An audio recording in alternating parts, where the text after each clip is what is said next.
ಎಲ್ಲರಿಗೂ ಸಂಸಾರ ಸಂತೆಗೆ ಸ್ವಾಗತ. ಇವಾಗ 7 ಗಂಟೆ ಆಗ್ತಾ ಇದೆ. ಆಲ್ರೆಡಿ ನನ್ನ ಸ್ನಾನ ಆಯಿತು. ಇವಾಗ ಟಿಫನ್ ಮಾಡಬೇಕು. ಇವತ್ತು ನಾನು ಪಡ್ ಮಾಡೋಣ ಅಂದ್ಕೊಂಡಿದ್ದೀನಿ.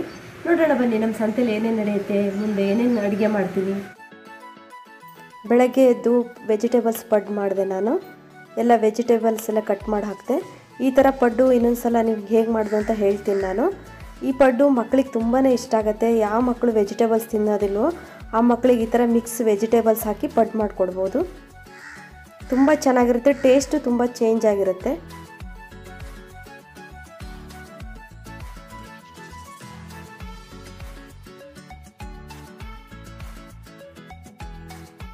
ತಿಂಡಿ ತಿಂತಾ ಇದ್ದೆ. ಅಷ್ಟೊತ್ತಿಗೆ ನಮ್ಮನೆ ಎದುರುಗಡೆ ಒಬ್ಬರು ಬಸವಣ್ಣನ ಕರ್ಕೊಂಡು ಬಂದಿದ್ರು. ನೋಡಿ ಹೇಗೆ ಬಸವಣ್ಣ ಬಂದಿದ್ದಾನೆ ಅಂತ. ತಿಂಡಿ ತಿಂತಾ ಇದ್ದೀನಿ. ಅಷ್ಟೊತ್ತಿಗೆ ಬಾಗ್ಲಲ್ಲಿ ಬಸವಣ್ಣ ಬಂತು. ಅದನ್ನು ಶೂಟ್ ಮಾಡಿ ಹಾಕ್ತಾ ಇದ್ದೀನಿ ನಿಮಗೆ. ಎಲ್ಲ ಕಡೆ ಬಸವಣ್ಣ ಸಿಗಲ್ಲ. ನಮ್ಮನೆ ಹತ್ರ ವರ್ಷದಲ್ಲಿ ಒಂದು 3-4 ಸಲ ಬರುತ್ತೆ ನೋಡಿ. ಈ ಥರ ಎಲ್ಲ ಇರುತ್ತೆ. ತುಂಬ ಚೆನ್ನಾಗಿರುತ್ತೆ. ಒಂಥರ ಅದೆಲ್ಲ ಊದ್ತಾರೆ.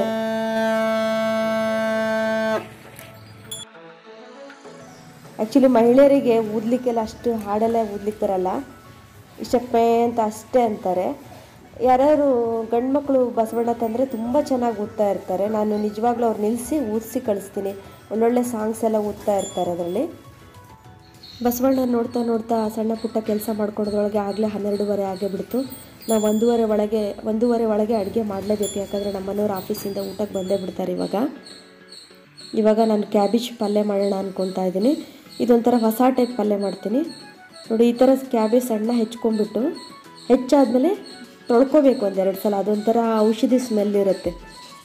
ಈ ಥರ ನೀಟಾಗಿ ತೊಳ್ಕೊಬೇಕು ಕ್ಯಾಬೇಜ್ ಹೆಚ್ಚಾದಮೇಲೆ.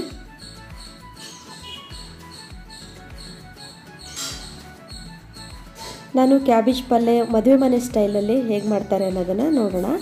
ತುಂಬ ಚೆನ್ನಾಗಿರುತ್ತೆ. ಅದೊಂಥರ ದಿನ ಯಾವಾಗಲೂ ಒಂಥರ ಮಾಡ್ತೀವಿ. ಇವತ್ತು ಈ ಥರ ಮಾಡೋದು ಹೇಳ್ತೀನಿ ನಾನು. ನೋಡಿ ಎಣ್ಣೆ ಹಾಕ್ಕೊಂಡಿದ್ದೀನಿ. ಅದಕ್ಕೆ ಸ್ವಲ್ಪ ಕಡಲೆಬೇಳೆ ಹಾಕ್ಕೊಂಡಿದ್ದೀನಿ. ಸಾಸಿವೆನೂ ಹಾಕ್ತಾಯಿದ್ದೀನಿ. ಸ್ವಲ್ಪ ಉದ್ದಿನಬೇಳೆ ಹಾಕ್ಕೊತಾ ಇದ್ದೀನಿ. ಅದಕ್ಕೆ ಎಲ್ಲ ಚೆನ್ನಾಗಿ ಫ್ರೈ ಮಾಡ್ಕೊಳ್ಳೋಣ. ಇದೊಂಥರ ಟೇಸ್ಟ್ ಚೇಂಜ್ ಇರುತ್ತೆ ನೋಡಿ. ಮದುವೆ ಮೇಲೆ ಚೂರೇ ಹಾಕಿರ್ತಾರೆ, ಎಷ್ಟು ಟೇಸ್ಟ್ ಇರುತ್ತಲ್ವ ಪಲ್ಯ. ಆ ಥರ ಮಾಡ್ತಾಯಿದ್ದೀನಿ ನೋಡಿ. ಕರ್ಬೇವಿನ ಸೊಪ್ಪು ಹಾಕ್ಕೊತಾ ಇದ್ದೀನಿ. ಈಗ ಕರ್ಬೇವಿನ ಸೊಪ್ಪು ಫ್ರೈ ಆಯಿತು. ಇವಾಗ ಕ್ಯಾಬೇಜ್ ಹೆಚ್ಚಿಟ್ಟಿರೋದನ್ನು ಹಾಕ್ಕೊತಾ ಇದ್ದೀನಿ.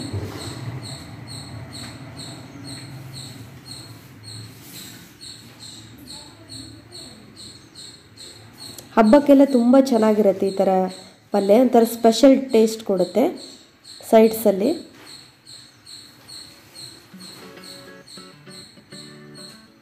ನೀವು ಕ್ಯಾಬೇಜ್ ಪಲ್ಯ ಮಾಡೋದಾದರೆ ಯಾವಾಗಲೂ ಹಬ್ಬದಲ್ಲಿ ಫಂಕ್ಷನಲ್ಲಿ ತುಂಬ ಚೆನ್ನಾಗಿರುತ್ತೆ ಈ ಥರ ಪಲ್ಯ ನೋಡಿ. ಸ್ವಲ್ಪ ರುಚಿಗೆ ತಕ್ಕಷ್ಟು ಉಪ್ಪು ಹಾಕ್ತಾಯಿದ್ದೀನಿ. ನಾನು ಯಾವಾಗಲೂ ಕಲ್ಲುಪ್ಪೆ ಹಾಕೋದು. ಅದನ್ನು ಮುಚ್ಚಿಡಬೇಕು. ಸ್ವಲ್ಪ ಫ್ಲೇಮ್ ಸಣ್ಣ ಮಾಡಿ ಮುಚ್ಚಿಡಬೇಕು. ಇವಾಗ ಪಲ್ಯಕ್ಕೆ ಮಸಾಲೆ ತೆಗೆಯೋದೇ ಇಂಪಾರ್ಟೆಂಟು. ಇದರಲ್ಲೇ ಟ್ವಿಸ್ಟ್ ಇರೋದು. ಏನಪ್ಪ ಅಂದರೆ ನಾನು ಅರ್ಧ ಹೋಳು ಕಾಯಿ ಪೀಸಸ್ ಹಾಕ್ಕೊತಾ ಇದ್ದೀನಿ. ಆಮೇಲೆ ಒಂದು 5-6 ಒಣಮೆಣಸು ಹಾಕ್ಕೊತಾ ಇದ್ದೀನಿ. ಸ್ವಲ್ಪ ಕೊತ್ತಂಬರಿ ಕಾಳು ಹಾಕ್ಕೊತಾ ಇದ್ದೀನಿ. ಆಮೇಲೆ ಇದರಲ್ಲಿ ಸಾಸಿವೆ ಹಾಕ್ಕೋಬೇಕು. ಹಸಿ ಸಾಸಿವೆ ಒಂದು ಅರ್ಧ ಸ್ಪೂನು. ಇದೇ ಟೇಸ್ಟ್ ಚೇಂಜ್ ಮಾಡೋದು ಮಸಾಲೆದು. ಅರ್ಧ ಟೀ ಸ್ಪೂನ್ ಸಾಸಿವೆ ಹಾಕ್ಕೋಬೇಕು. ಸ್ವಲ್ಪ ಹುಣಸೆಹಣ್ಣು ಹಾಕ್ಕೋಬೇಕು ನೋಡಿ. ಇಷ್ಟು ಹಾಕ್ಕೊಂಡು ರುಬ್ಕೋಬೇಕು. ತರಿಯಾಗಿ ರುಬ್ಕೋಬೇಕು. ತುಂಬ ನೈಸ್ ಆಗಬಾರ್ದು ಪೇಸ್ಟು. ಇಷ್ಟು ತರಿಯಾಗಿರಬೇಕು. ಇವಾಗ ಇಲ್ಲಿ ಕ್ಯಾಬೇಜ್ ಬೆಂದಿದೆ. ಇವಾಗ ಕ್ಯಾಬೇಜನ್ನು ಕೆಲವರು ದೊಡ್ಡ ಹೆಚ್ಕೊತಾರೆ. ಸಣ್ಣಕ್ಕೆ ಹೆಚ್ಚಕ್ಕೆ ಬರೋಲ್ಲ ಅನ್ನೋರು ಏನು ಮಾಡಬೇಕು, ಈ ಥರ ಕ್ಯಾಬೇಜ್ ಬೆಂದಿರುತ್ತಲ್ಲ ಅವಾಗ ಏನು ಮಾಡಬೇಕು, ಈ ಥರ ಚುಂಚಿಗೆ ಅಂತೀವಿ ನಾವು. ಈ ಥರ ಶಾರ್ಪ್ ಇರೋದು ತೊಗೊಂಡ್ಬಿಟ್ಟು ಈ ಥರ ಹೀಗೆ ಪ್ರೆಸ್ ಮಾಡಬೇಕು. ಎಲ್ಲ ಕಟ್ ಮಾಡಬೇಕು ಅದನ್ನು. ಅವಾಗೇನಾಗುತ್ತೆ, ದೊಡ್ಡದು ಕ್ಯಾಬೇಜ್ ಎಸಳು ಇರುತ್ತಲ್ಲ ಅದೆಲ್ಲ ಸಣ್ಣ ಪೀಸಸ್ ಆಗಿಬಿಡುತ್ತೆ. ಬೇಗ ಬೆಂದಿರುತ್ತಲ್ಲ ಅವಾಗ ಈ ಥರ. ಇದೊಂಥರ ಟ್ರಿಕ್ಸ್. ಇದೊಂಥರ ನಿಜ. ಇನ್ನೂ ಸಣ್ಣಕ್ಕೆ ನೀವು ಕೊಚ್ಚಿದಂಗೆ ಆಗ್ಬಿಡುತ್ತೆ. ಅಲ್ಲಿ ಬಾಣಲಿ ಒಳಗಡೆ ಈ ಥರ ಬಾಣಲಿ ಇಟ್ಕೊಂಡಾಗ ಆ ಥರ ಮಾಡಬೇಕು. ನಾನ್ ಸ್ಟಿಕ್ ಬಾಣಲಿ ಆದರೆ ಬರೋಲ್ಲ. ಸ್ವಲ್ಪ ಅರಿಶಿನ ಪುಡಿ ಹಾಕ್ಕೊತಾ ಇದ್ದೀನಿ ನೋಡಿ. ಇವಾಗ ಬಿಟ್ಟಿರೋ ಮಸಾಲೆ ಹಾಕ್ಕೊತಾ ಇದ್ದೀನಿ. ಈ ಮಸಾಲೆ ಚೆನ್ನಾಗಿ ಫ್ರೈ ಆಗಬೇಕು. ಪಲ್ಯ ಒಳಗೆ ಇದು ಕ್ಯಾಬೇಜು ಮತ್ತು ಮಸಾಲೆ ಎರಡೂ ಫ್ರೈ ಮಾಡ್ಕೋಬೇಕು. ಈ ಥರ ಮಗ್ಸ್ತಾನೆ ಇರಬೇಕು. ಅದು ಹಸಿ ವಾಸನೆ ಹೋಗಬೇಕು ಮಸಾಲೆದು. ನೋಡಿ ಈ ಕಲರ್ ಬರುತ್ತೆ. ಇದು ಫಂಕ್ಷನ್ಗಳಿಗೆ ಹಬ್ಬಗಳಿಗೆ ತುಂಬ ಟೇಸ್ಟ್ ಕೊಡುತ್ತೆ. ಇದನ್ನು ಮಾಡ್ಬೋದು ನೀವು, ತುಂಬ ಚೆನ್ನಾಗಿರುತ್ತೆ. ಇವಾಗ ನಾನು ಪಲ್ಯ ತಯಾರಾಯಿತು. ಇವಾಗ ರಾಗಿ ರೊಟ್ಟಿ ಮಾಡೋಣ ಅಂತ ಅಂದ್ಕೊತಿದ್ದೀನಿ. ಯಾವ ರೊಟ್ಟಿನಾದ್ರೂ ಇದಕ್ಕೆ ಕಾಂಬಿನೇಷನ್ ಆಗುತ್ತೆ ಈ ಥರ ಪಲ್ಯಗಳಿಗೆ. ನಾನು 1 ಲೋಟ ನೀರು ಹಾಕ್ಕೊತಾ ಇದ್ದೀನಿ. ನೀರು ಕುದಿಬೇಕು. ಸ್ವಲ್ಪ ಎಣ್ಣೆ ಹಾಕ್ಕೊತಾ ಇದ್ದೀನಿ. ಇದು ಎಣ್ಣೆ ಯಾಕೆ ಹಾಕ್ತೀವಿ ಅಂದರೆ ಹಿಟ್ಟು ಗಂಟಾಗಬಾರ್ದು ಅಂತ ಸ್ವಲ್ಪ ಉಪ್ಪು ಹಾಕ್ಕೊತಾ ಇದ್ದೀನಿ. ನೀರು ಕುದೀತಾ ಇದೆ. ಇವಾಗ ರಾಗಿ ಹಿಟ್ಟು ಹಾಕೋಣ. ಇದು ಅಳತೆ ಹೇಗೆ ಅಂದರೆ 1 ಲೋಟ ನೀರಿಗೆ 1 ಲೋಟ ಹಿಟ್ಟು ಅಂತ. ನೀವು ಈಗ ರಾಗಿ ಹಿಟ್ಟು 1 ಲೋಟ ನೀರಿಗೆ 1 ಲೋಟ ರಾಗಿ ಹಿಟ್ಟು ಹಾಕ್ಕೊತಾ ಇದ್ದೀನಿ. ಅಕ್ಕಿ ಹಿಟ್ಟು ರೊಟ್ಟಿ ಮಾಡೋದಾದ್ರೂ ಸೇಮ್ ಮೆಥಡೇ. ನೀವು ಬೇಕಾದ್ರೆ ಎಕ್ಸ್ಟ್ರಾ ಹಿಟ್ಟು ಹಾಕ್ಕೊಂಡು ಪರವಾಗಿಲ್ಲ, ಯಾಕಂದರೆ ಮತ್ತೆ ಬೇಯಿಸ್ಕೊಳ್ಬೋದಲ್ವ. ಚೂರು ಹಿಟ್ಟು ಬೇಕಾದ್ರೆ ಎಕ್ಸ್ಟ್ರಾ ಹಾಕ್ಕೋಬೋದು ಗಟ್ಟಿ ಬೇಕು ಅಂದರೆ. ಇವಾಗ ಸ್ಟವ್ ಸ್ವಲ್ಪ ಸಿಮ್ ಮಾಡ್ಕೋಬೇಕು, ಇಲ್ಲಾಂದರೆ ತಳ ಹಿಡಿದ್ಬಿಡುತ್ತೆ ಹಿಟ್ಟು. ನೋಡಿ ಈ ಥರ ಬೇಯಿಸ್ಕೋಬೇಕು. ನೋಡಿ ಚೂರು ಎಕ್ಸ್ಟ್ರಾ ಹಿಟ್ಟು ಹಾಕ್ಕೊತಾ ಇದ್ದೀನಿ ನಾನು. ಸ್ವಲ್ಪ ಗರಿನೂ ಬರುತ್ತೆ ಎಕ್ಸ್ಟ್ರಾ ಹಿಟ್ಟು ಹಾಕ್ಕೊಂಡ್ರೆ. ಸ್ಮೂತ್ ಬೇಕಾದರೆ ಕರೆಕ್ಟ್ ಅಳತೆ ಹಾಕ್ಕೊಂಡ್ರೆ ಸಾಕು. ನಂಗೆ ಸ್ವಲ್ಪ ಗರಿ ಬೇಕು ಅಂದರೆ ಚೂರು ಎಕ್ಸ್ಟ್ರಾ ಹಿಟ್ಟು ಹಾಕ್ಕೊತಾ ಇದ್ದೀನಿ. ಈ ಥರ ಮಗ್ಚ್ಕೋಬೇಕು. ಸ್ಟವ್ ಆಫ್ ಮಾಡಿ ಈ ಥರ ಮುಚ್ಚಿಡಬೇಕು. ಅಲ್ಲೇ ಬೆಂದ್ಕೊಳುತ್ತೆ ಹಿಟ್ಟು.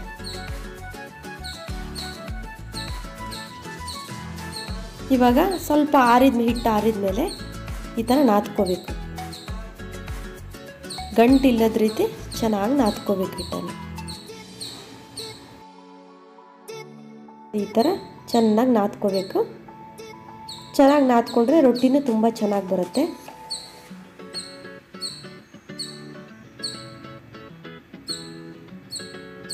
ಆಮೇಲೆ ಈ ಥರ ಒಂದು ಉಂಡೆ ತಗೋಬೇಕು. ಉಂಡೆ ಮಾಡ್ಕೋಬೇಕು. ಈ ಥರ ಉಂಡೆ ನೋಡಿ, ಈ ಥರ ರೌಂಡ್ ಶೇಪಲ್ಲಿ ಮಾಡಿ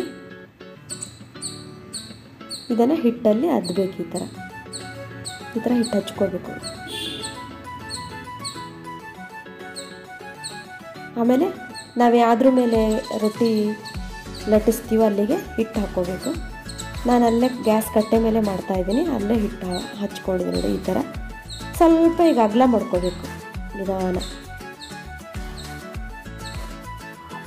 ಒಂದಿಷ್ಟು ಅಗಲ ಹೀಗೆ ತಟ್ಟಿ ಮಾಡ್ಕೋಬೇಕು. ಮತ್ತೆ ಮೇಲೆ ಹಿಟ್ಟು ಈ ಥರ ಹಚ್ಚಬೇಕು. ಹಿಂದ್ಗಡೆ ಹಿಟ್ಟು ಹಚ್ಕೋಬೇಕು. ಆಮೇಲೆ ನಿಧಾನವಾಗಿ ಲಟ್ಟಿಸ್ಬೇಕು. ನನಗೊಂಚೂರು ರೂಢಿ ಇದೆ, ಅದಕ್ಕೆ ಒಂಚೂರು ಫಾಸ್ಟ್ ಮಾಡ್ತೀನಿ. ಫಾಸ್ಟ್ ಮಾಡೋದು ಸ್ವಲ್ಪ ನಿಧಾನವಾಗಿ ಲಟ್ಟಿಸ್ಕೋಬೇಕಾಗತ್ತೆ, ಇಲ್ಲಾಂದರೆ ಅಂಟ್ಕೊಂಡ್ಬಿಡುತ್ತದು.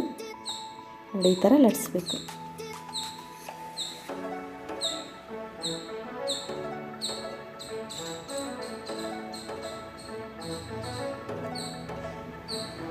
ನೋಡಿ ಈ ಥರ ತೆಳುವು ಬರಬೇಕು ರೊಟ್ಟಿ.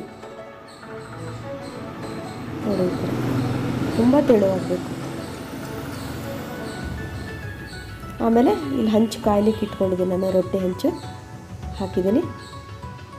ರೊಟ್ಟಿ ಹೀಗೆ ಹಾಕಿದ ಮೇಲೆ ಮೇಲ್ಗಡೆ ಸ್ವಲ್ಪ ನೀರು ಹಚ್ಚಬೇಕು, ಯಾಕಂದರೆ ಇಲ್ಲಾಂದರೆ ಹಿಟ್ಟಾಗತ್ತೆ. ಈ ಥರ ನೀರು ಹಚ್ಚಬೇಕು ರೊಟ್ಟಿಗೆ. ಆಮೇಲೆ ತಕ್ಷಣ ಮಗ್ಚಾಕೋಬೇಕು ಅದನ್ನು. ನೋಡಿ ಈ ಥರ ಮಗ್ಚಾಕೋಬೇಕು. ಸ್ವಲ್ಪ ಬೇಯ್ಲಿಕ್ಕೆ ಬಿಡಬೇಕು ಕೆಳಗೆ. ನೋಡಿ ಈ ಥರ ಬೆಂದಾದಮೇಲೆ ಚುಂಚಿಕೆಯಲ್ಲಿ ಪ್ರೆಸ್ ಮಾಡಬೇಕು. ಆ ಥರ ನಾನು ಮಾಡ್ತಾಯಿದ್ದೀನಲ್ಲ, ಹೀಗೆ ಪ್ರೆಸ್ ಮಾಡಿದ ತಕ್ಷಣ ಅದು ಉಬ್ತಾ ಬರುತ್ತೆ. ನೋಡಿ ಉಬ್ಬಿದೆ ಅಲ್ವಾ? ಇದು ಎಷ್ಟು ಚೆನ್ನಾಗಿ ಉಬ್ಬಿದೆ ಅಂತ ರೊಟ್ಟಿ. ತುಂಬ ಚೆನ್ನಾಗಿ ಉಬ್ಬುತ್ತೆ. ಇವಾಗ ಈ ರೊಟ್ಟಿ ನಾವು ಕಟ್ ಮಾಡಿದರೆ ಪದ್ರ ಆಗಿರುತ್ತೆ. 2 ಪದ್ರ ಸಪ್ರೇಟ್ ಆಗಿರುತ್ತೆ. ನೋಡಿ ತುಂಬ ಹೊತ್ತು ತನಕ ಅಲ್ಲಿ ಇಡಬಾರ್ದು, ಕೆಳಗಡೆ ಹತ್ತು ಬಿಡುತ್ತೆ. ನೋಡಿ ಎಷ್ಟು ಚೆನ್ನಾಗಿ ಉಬ್ಬಿದೆ ಅಲ್ವಾ? ನೋಡಿ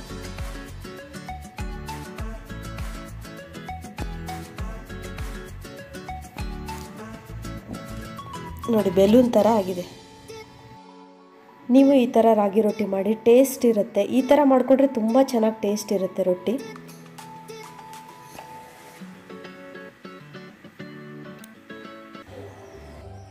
ಇವಾಗ ನಾವು ಸಂಜೆ ಕುವೆಂಪು ರಂಗಮಂದಿರಕ್ಕೆ ಬಂದಿದ್ದೀವಿ. ಇಲ್ಲಿ ನಮ್ಮ ಅತ್ತಿಗೆ ಮೊಮ್ಮಗಳು ಅಂಕಿತಾ ಅಂತ ಹೇಳಿ, ಅವಳು ಭರತನಾಟ್ಯ ಇದೆ. ತುಂಬ ಚೆನ್ನಾಗಿ ಭರತನಾಟ್ಯ ಮಾಡ್ತಾಳೆ. ನೋಡಿ ಇಲ್ಲೆಲ್ಲ ಮಕ್ಕಳೆಲ್ಲ ಓಡಾಡ್ತಾ ಇದ್ದಾರೆ, ಎಲ್ಲ ಡ್ರೆಸ್ ಮಾಡ್ಕೊಂಡು ಆಲ್ರೆಡಿ. ನೋಡೋಣ ಬನ್ನಿ ಇವಾಗ.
In the 16th century, Sri Rama and his characteristics.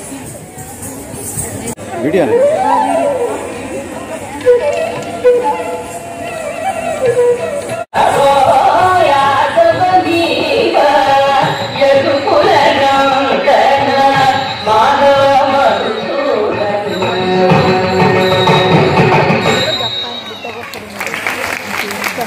ಧನ್ಯವಾದಗಳು.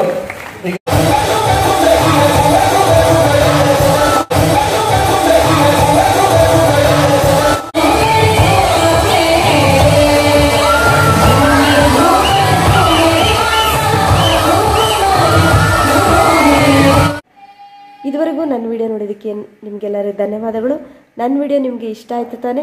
ಹಾಗಾದರೆ ಲೈಕ್ ಮಾಡಿ, ಶೇರ್ ಮಾಡಿ, ಸಬ್ಸ್ಕ್ರೈಬ್ ಮಾಡಿ, ಮತ್ತು ಕಾಮೆಂಟ್ಸ್ ಹಾಕೋದನ್ನು ಮಾತ್ರ ಮರಿಬೇಡಿ. ಹೊಸಬರಾಗಿದ್ದರೆ ಸಬ್ಸ್ಕ್ರೈಬ್ ಮಾಡಿ ಮತ್ತು ಬೆಲ್ ಐಕಾನ್ ಪ್ರೆಸ್ ಮಾಡಿ. ಸಿಗೋಣ ಮುಂದೆ ಒಳ್ಳೆ ವಿಡಿಯೋದಲ್ಲಿ. ಗಣಪತಿ ಹಬ್ಬಕ್ಕೆ ಬೇಕಾದಂಥ ಎಲ್ಲ ವಿಷಯಗಳನ್ನು ನಾನು ವಿಡಿಯೋ ಮಾಡಿಬಿಡ್ತೀನಿ. ಬಾಯ್.